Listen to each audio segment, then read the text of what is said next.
Olá, começa agora o Religare Conhecimento e Religião.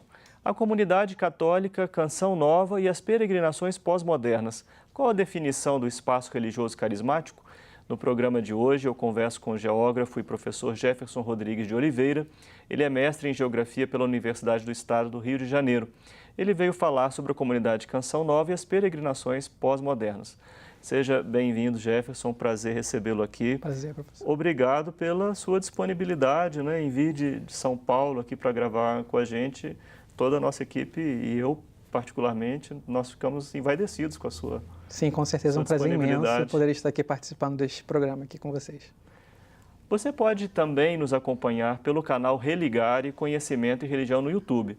Você pode se inscrever no nosso canal, comentar os nossos vídeos e compartilhar o Religare com os amigos. Jefferson, esse é o resultado do seu trabalho, né? É uma pesquisa sobre a Canção Nova e as peregrinações pós-modernas. Você fala em Hierópolis Carismática de Cachoeira Paulista. Bom, o que é que te levou para esse tema? E depois eu vou pedir para você explicar para a gente o que é isso, Hierópolis Carismática. Sim, primeiramente, o que me levou ao tema, eu comecei a pesquisar a Canção Nova a partir de 2005, que foi quando eu entrei na UERJ.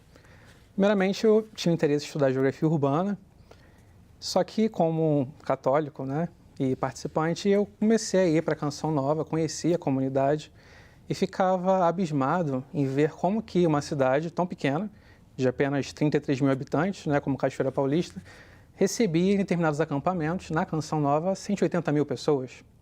Então, isso gerava, né, um impacto muito grande na cidade. Então, isso me aguçou, geograficamente falando, né, a ter um interesse em pesquisar, né, a Canção Nova. Então, de início, eu procurei falar com a minha orientadora, a professora Zeni Rosendahl, e cheguei a falar com ela: professora, eu tenho interesse em poder estudar Geografia da Religião, que para mim era algo inédito a princípio, que eu não conhecia, não tinha nenhum conhecimento breve sobre o assunto. E falei com ela que tinha uma comunidade católica no interior de São Paulo, né, no Cachoeira Paulista, e que eu tinha esse interesse de começar a pesquisar sobre a Canção Nova. É interessante destacar que no início da minha pesquisa eu fiz várias informações para ela, que ela fala para mim assim: ó, você no início coloca tudo no papel, tudo aquilo que você tem vontade de pesquisar, tudo aquilo que você tem, assim, tudo aquilo que você quer fazer. E a gente depois senta para poder conversar. Eu escrevi acho que umas 3 a 4 páginas. Daquelas 3 a 4 páginas, praticamente só ficou uma. Ela falou assim: você está na graduação, nós temos que fazer um corte nisso daí. Primeiro você vai pesquisar o que é a comunidade Canção Nova e você vai falar somente da comunidade em Cachoeira Paulista. Então, trabalhar com os fixos, as construções do lugar, os fluxos, ou seja, os peregrinos que vão dentro da Canção Nova, e as centralidades, né? Por exemplo, como o Rincão, que é o centro de evangelização, que comporta os eventos, o grupo de oração, os acampamentos de oração também, que tem dentro da Canção Nova.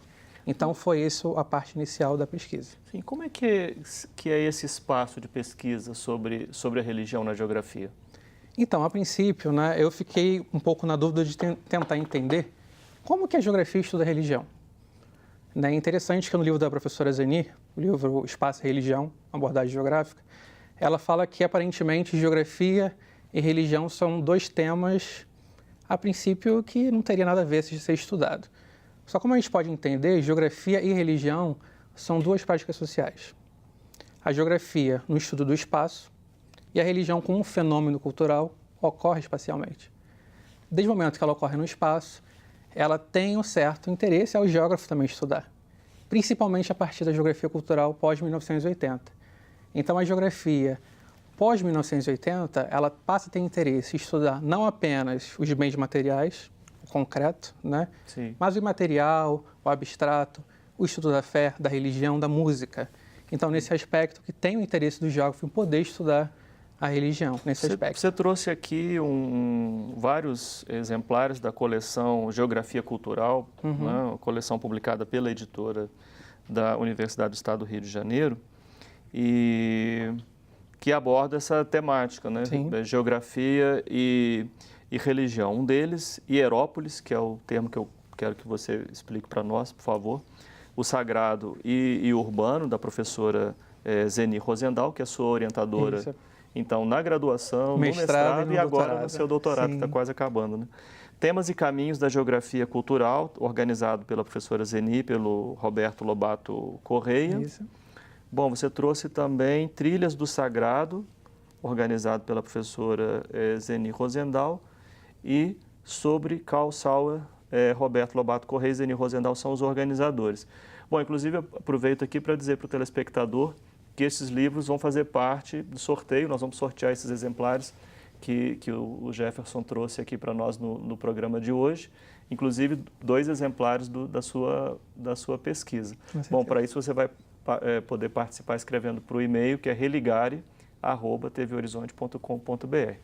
Mas, enfim, o que é isso, então, a Hierópolis, fazendo, então, a aplicação dos seus estudos de geografia da religião lá na comunidade Canção Nova, em Cachoeira Paulista? Então, Hierópolis seria a mesma coisa que cidade-santuário.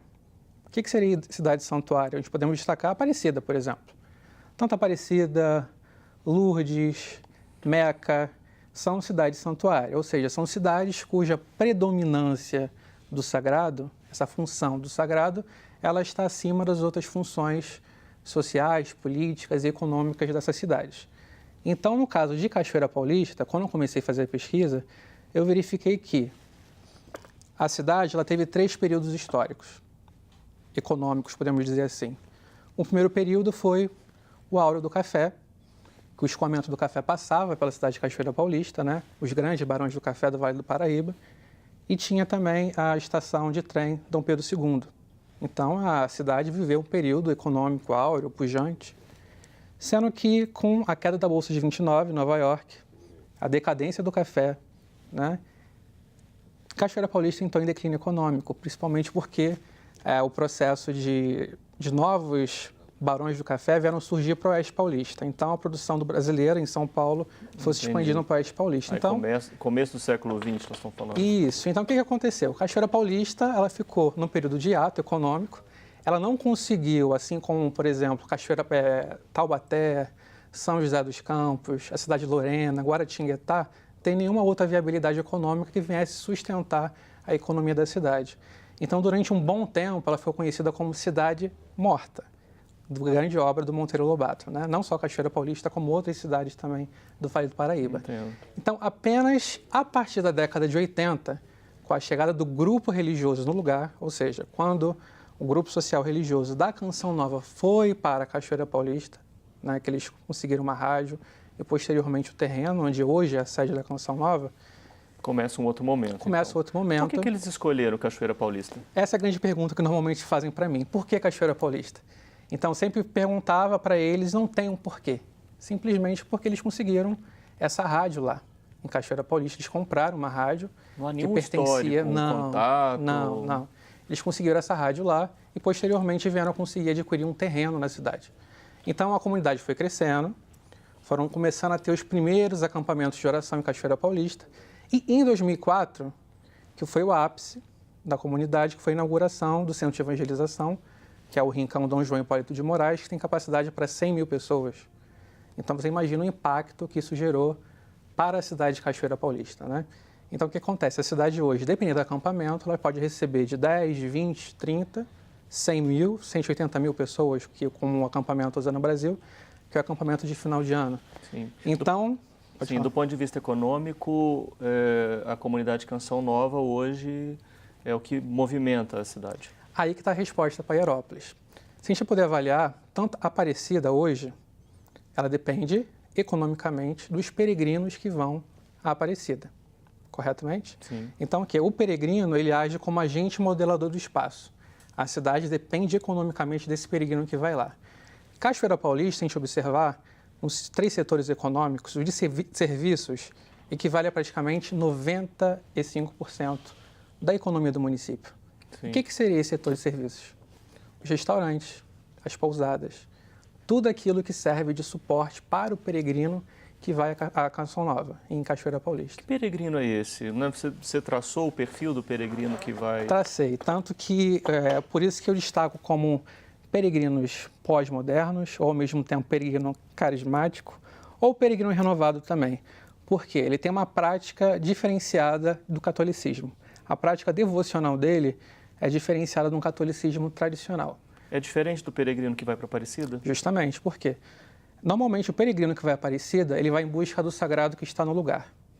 Então, ele vai fazer sacrifício, ele vai fazer pedidos, ele vai na sala dos milagres, ele vai fazer pedidos, vai pagar as promessas ou vai agradecer alguma promessa que foi feita, enquanto que aquele peregrino que vai em Cachoeira Paulista, ele acredita que o sagrado está dentro dele, está no self dele. Então, ele necessita sim, ainda que o sagrado esteja nele, ele precisa ir no lugar para manifestar esse sagrado no coletivo.